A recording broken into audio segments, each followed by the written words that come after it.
Olá, ouvinte e espectador do programa Gente que Fala, boa tarde, seja bem-vindo, meio-dia em ponto, eu sou Mauro Friesman, nós estamos no ar na Rádio Trianon, AM 740 de São Paulo, Rádio Universal, AM 810 de Santos.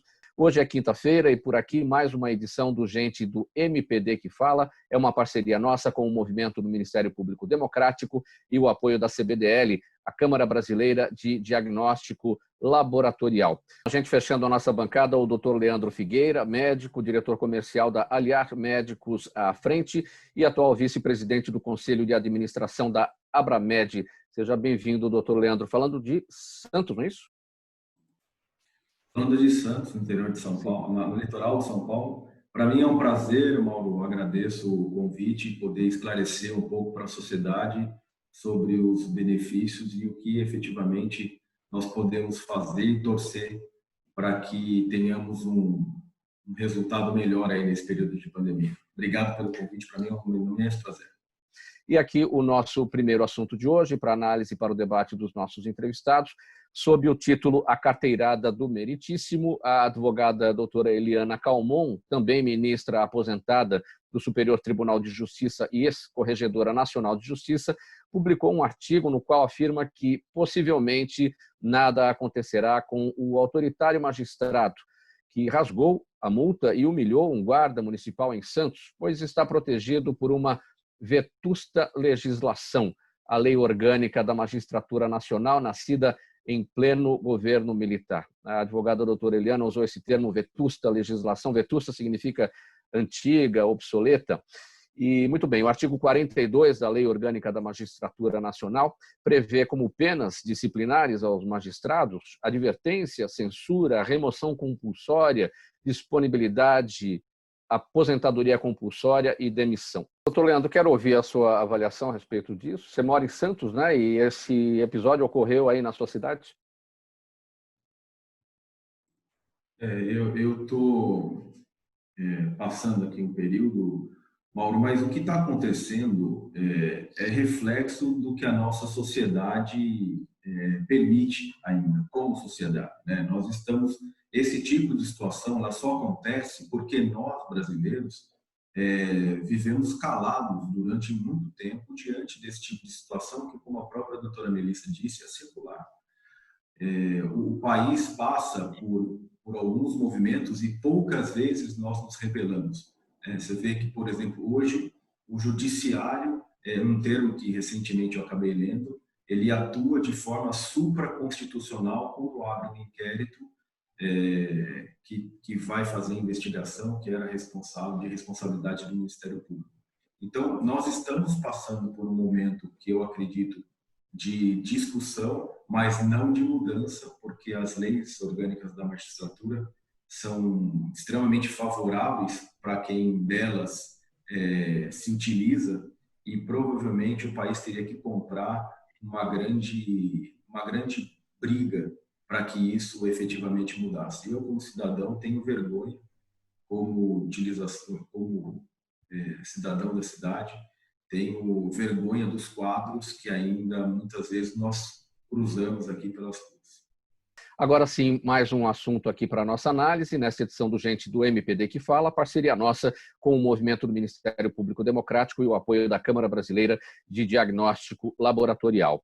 A Assembleia Legislativa do Estado do Espírito Santo aprovou um projeto de lei que obriga os planos de saúde que atuam por lá a cobrirem os exames sorológicos de pacientes que foram expostos ao coronavírus, independentemente de apresentarem sintomas da doença. No último dia 16, a Agência Nacional de Saúde conseguiu derrubar a liminar que incluía o exame no rol de coberturas obrigatórias dos planos de saúde, alegando que os testes sorológicos apresentam significativa taxa de falsos positivos. Doutor Leandro, me parece que o que chama atenção nessa nota é essa necessidade permanente de ter regra, de ter norma para isso ou para aquilo outro. Nesse caso aqui, não fica claro, o paciente que foi exposto ao coronavírus não tem que fazer e o plano de saúde não tem que cobrir? Mauro, o tema é extremamente relevante. Existem alguns pontos aqui que estão norteando essa discussão, né? Ela é uma discussão econômica, ela não é uma discussão muitas vezes em questão de saúde pública. Você tem excelentes profissionais no Brasil, a exemplo do professor Vecina, que disse que o Brasil tem uma inteligência epidemiológica como poucos países no mundo, né? O próprio professor Eduardo Medeiros, que disse que o sistema de saúde brasileiro trabalha de uma forma eficiente.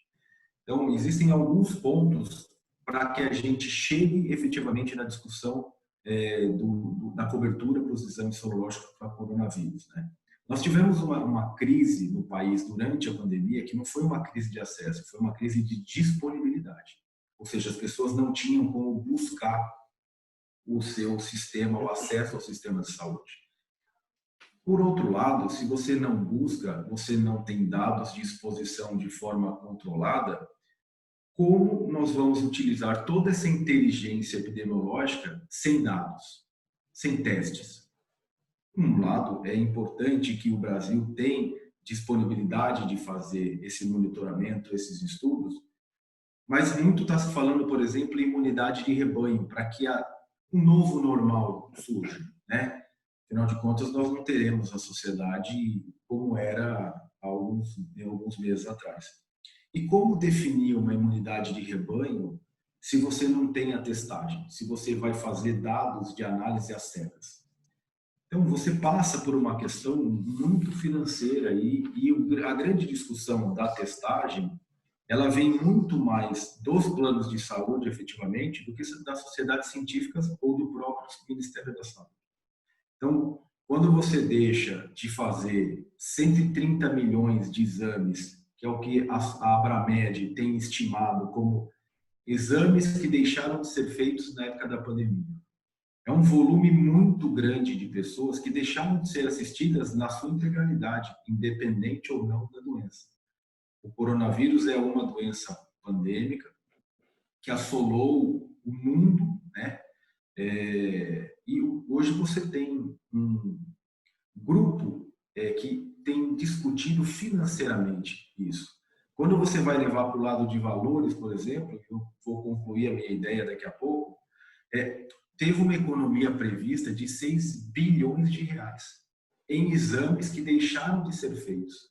Se você contar, por exemplo, todas as cirurgias eletivas que foram postergadas, isso trouxe o resultado do sistema de saúde com uma economia de quase 19 bilhões de reais. Então, toda essa discussão, ela passa muito pelo lado financeiro. Você tem uma falta de acesso. O sistema de saúde suplementar no Brasil, que é quem tem questionado a efetividade dos testes, ele vai ter uma economia como nunca teve. Então, a sinistralidade das operadoras de plano de saúde nunca chegou a patamares tão baixos como na época da pandemia.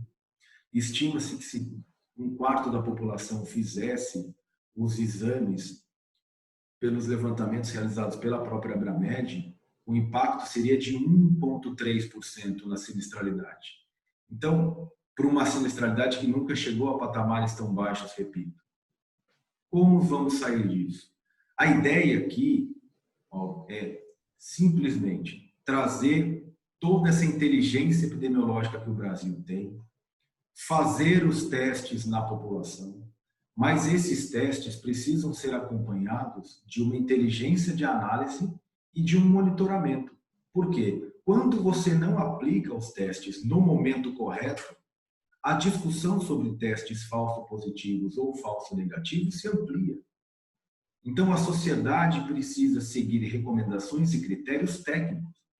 A exemplo da Sociedade Brasileira de Patologia Clínica, SBPC, que fez alguns estudos e orientou o Ministério da Saúde, ajudou na orientação das próprias operadoras na utilização correta dos prazos e dos testes. Quando esses prazos não são seguidos e o governo, por exemplo, faz a liberação do uso de testes em farmácia, você perde toda aquela questão da análise epidemiológica e você perde toda a questão do controle do resultado dos exames que estão sendo ali aplicados. e efetivamente a sociedade ganha em acesso, mas perde em qualidade, perde em qualificação técnica. Então, um dos pontos que a gente precisa ter como norte para nossa discussão é: os testes precisam sim ser realizados para que a sociedade possa voltar a uma atividade normal. Eles precisam ser realizados com critérios. Sim. E precisam ser realizados em laboratórios ou locais que tenham controle efetivamente do que estão prestando. Agora, perguntas da nossa audiência, todos acompanhando essa edição do Gente do MPD que Fala, parceria nossa com o Movimento do Ministério Público Democrático e o apoio da Câmara Brasileira de Diagnóstico Laboratorial. Já o agradecimento a todos vocês, tanto pelas rádios quanto pelas redes sociais, enviando aqui os questionamentos para os nossos entrevistados. Lúcia Trindade está no YouTube, no nosso canal.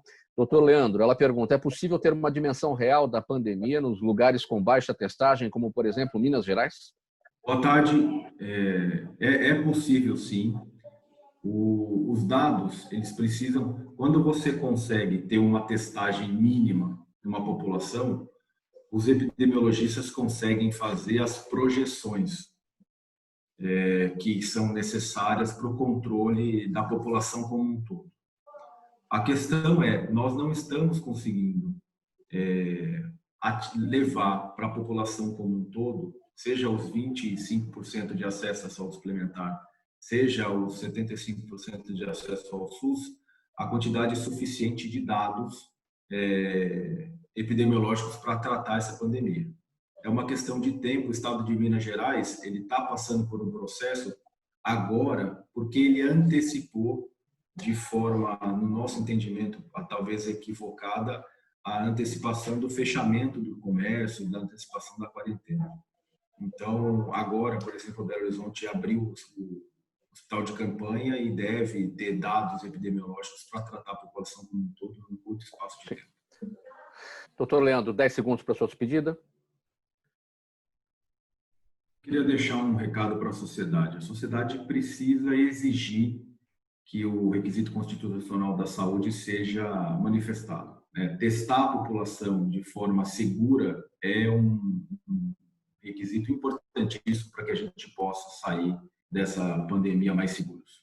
Obrigado pela presença de todos. Termina aqui esta edição do Gente do MPD que Fala. É uma parceria nossa com o Movimento do Ministério Público Democrático e o apoio da Câmara Brasileira de Diagnóstico Laboratorial. Obrigado pela audiência. Tchau, tchau. Até amanhã.